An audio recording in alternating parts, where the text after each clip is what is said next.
नमस्कार साथियों। तो कैसे हैं आप लोग? उम्मीद है आप लोग अच्छे होंगे, मस्त होंगे, स्वस्थ होंगे। तो आज जो हम कराने वाले हैं क्लास 10th और 12th के लिए रस और उनकी परिभाषाएं एवं उदाहरण। तो आइए अपने अंदर की वीडियो को स्टार्ट करते हैं। तो हमारा सबसे पहले आता है श्रृंगार रस। तो श्रृंगार रस की परिभाषा होती है जब रति नामक स्थायी भाव का विवाह अनुभाव और संचारी भाव में सहयोग होता है तो उसे श्रृंगार रस कहते हैं। और श्रृंगार रस के दो प्रकार होते हैं जिनमें एक होता है संयोग रस और एक होता है वियोग रस। तो इसका उदाहरण है कि तरुणी तनुजा तट तमाल तरुअर बहुछाय जके कूल सो जल परसन हित मनहु सुहाय। तो ये जो है श्रृंगार रस की परिभाषा और ये है उदाहरण। अब आता है हमारा हास्य रस। तो जब हास्य रस का स्थायी भाव हास है, किसी व्यक्ति या वस्तु की असाधारण वेशभूषा, आकृति, वाणी और चेष्टा आदि को देखकर हृदय में जो आनंद यानी कि विनोद का भाव जागृत होता है या उत्पन्न होता है तो उसे हास कहा जाता है, यानी कि हास्य रस कहा जाता है। तो हास्य रस का जो स्थायी भाव होता है वो होता है हास। और ये इसका उत्पत्ति कैसे होती है कि जब किसी के वेशभूषा को देखकर, आकृति को देखकर या उसकी बोली को सुनकर, उसकी चेष्टा आदि को देखकर हमारे हृदय में जो आनंद आता है, हमें जो संतुष्टि यानी कि विनोद मिलता है, तो उसे जो है हास्य रस कहते हैं। और इसका उदाहरण है कि सीसा पर गंगा हंसे, यानी कि शीश पर गंगा हंसे, भुजनी भुजंगा हंसे, हास ही को दंगा भयो नंगा के विवाह में। यानी कि शीश पर गंगा हंसे, भुजनी पे भुजंगा हंसे और हास ही को दंगा भयो नंगा के विवाह में। अब हमारा अगला रस आता है वीर रस। तो वीर रस से ही आप समझ गए होंगी कि वीर रस का स्थायी भाव है उत्साह, यानी कि जोश, यानी कि इंसान में जोश कितना है।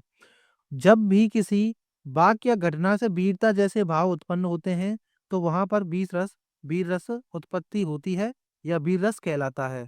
जैसे कि खूब लड़ी मर्दानी वो तो झांसी वाली रानी थी। तो ये खूब लड़ी मर्दानी वो तो झांसी वाली रानी थी, ये है वीर रस का उदाहरण। और ये पंक्ति लिखी है सुभद्रा कुमारी चौहान ने। ये भी आपको याद रखना है।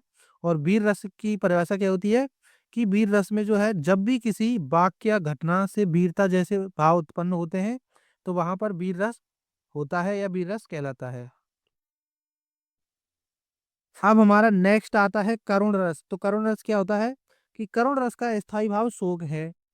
किसी प्रिय व्यक्ति या वस्तु के विनाश या अनिष्ट की आशंका से मन में जो भाव पुष्ट होते हैं उसे करुण रस कहते हैं। तो जब यानी कि करुण रस का स्थायी भाव क्या होता है? शोक होता है।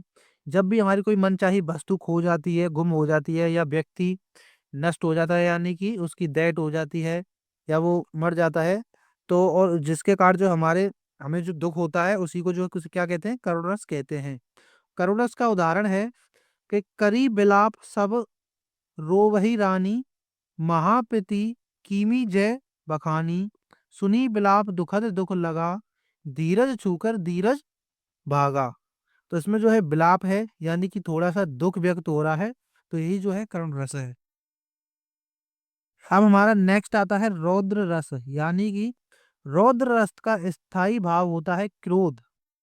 तो इस जब किसी व्यक्ति या पक्ष द्वारा आपकी निंदा की जाती है, बुरा भला बोला जाता है या अपमान किया जाता है तो मन में जो क्रोध का भाव उत्पन्न होता है उसे रौद्र रस कहते हैं।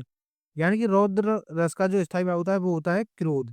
यानी कि जब भी किसी की बात को सुनकर हमें क्रोध आता है, गुस्सा आता है या हमें कोई बुरा भला बोलता है, हमारा कोई अपमान करता है, तो उसके कारण जो हमारे मन में जो है क्रोध उत्पन्न होता है उसी को जो है रौद्र रस कहते हैं। इसका उदाहरण है कि श्री कृष्ण के सुन वचन अर्जुन क्रोध से जलने लगे।